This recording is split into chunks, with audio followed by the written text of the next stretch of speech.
Hi, I'm Dia. I'm the e-textile specialist at SparkFun. Today we're going to talk about conductive thread. Because unlike a regular wire, it's not insulated at all, you have to be a little bit careful about where you cross your traces. So we're going to talk about a few different ways to do that to make sure you don't get any shorts or problems with your circuit. It's important in your circuit to always know where you're going to cross traces ahead of time.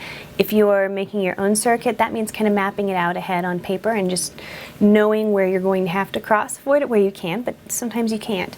If you're following a tutorial, skip ahead a few steps. Look at the finished circuit so you know, because it won't always get carefully addressed. I'm not using conductive thread. I am using embroidery floss on fabric, and I'm scaling everything up a little bit. So for your projects, this will all be scaled down. I'm not suggesting you use gigantic stitches like this. I just wanted it to be really visible for the camera so you can see what I'm doing and what I'm talking about. I've started a couple of stitches here. I'm going to call this my negative trace. The first technique is really common, where you just pass over the fabric on one side and under the fabric on the other. And this works fine if you're only crossing two traces. If you have to cross any more, that's going to be a problem.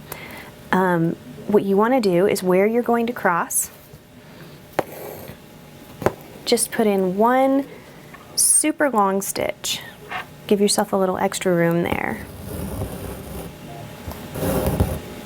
And then you can keep going with that trace until it's finished.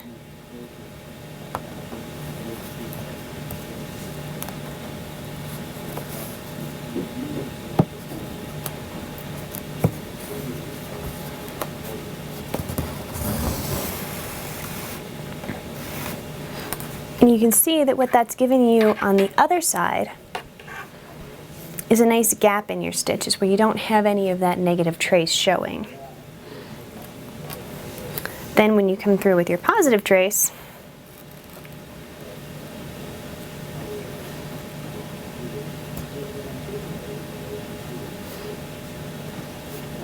you're going to do the same thing .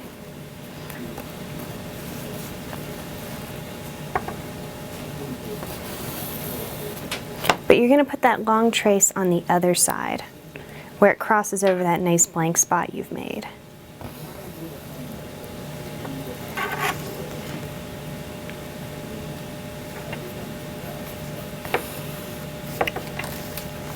This way, both traces are contiguous, but they're not in contact with each other at all. What's great about this is that it's really simple, and you don't need any extra supplies. You're not doing anything complicated. It's just kind of extemporizing with your sewing.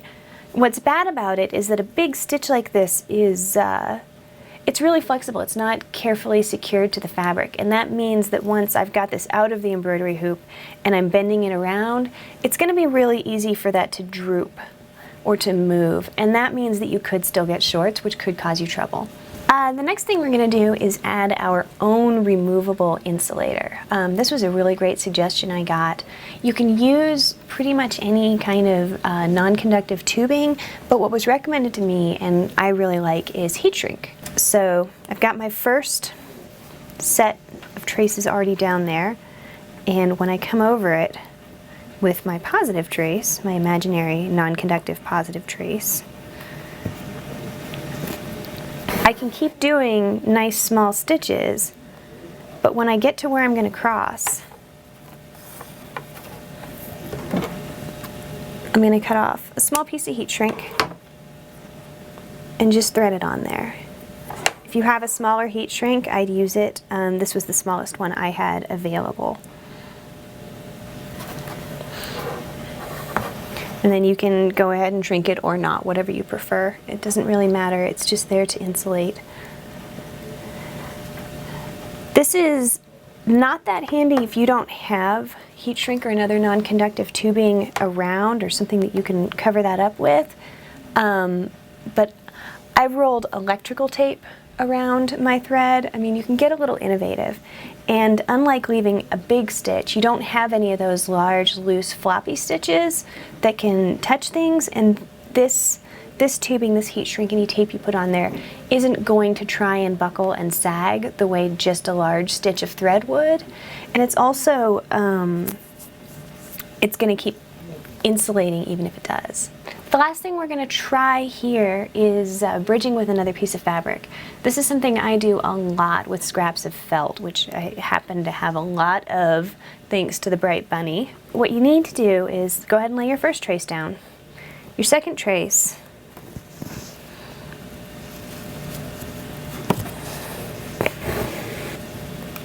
is going to go towards that one, but once you get to where you're actually going to cross, set another piece of fabric on top and really loosely sew through just that top layer. This works really well with a felt or a fleece or any other very thick fabric.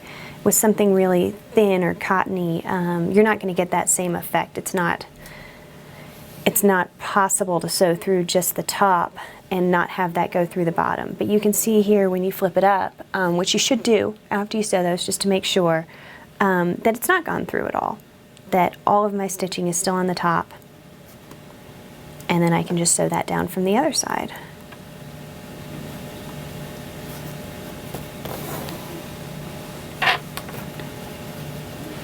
I like this technique a lot because you're keeping a lot of the flexibility by putting another piece of fabric in there instead of any other substance, something less flexible like a tape or a heat shrink.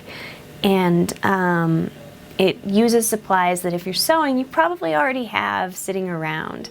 You know, I didn't have heat shrink in my office a year ago, but I've always had some kind of felt or another fabric scrap laying around.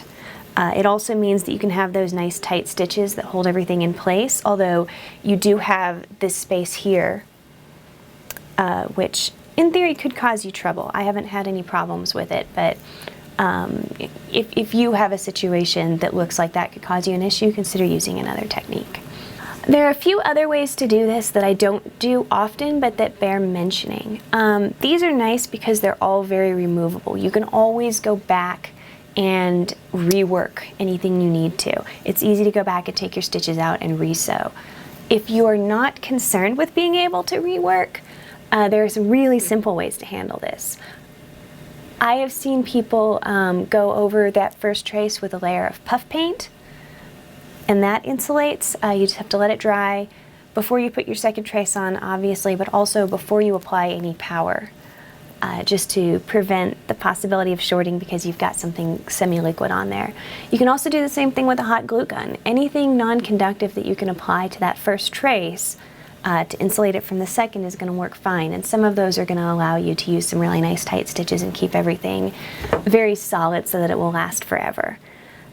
Just be aware that if you're going back with anything liquid, any kind of a glue or an adhesive, it's going to make it difficult, if not impossible, to go back and take those stitches out later if you need to make any repairs, if you need to make any additions, or if you want to reuse those components.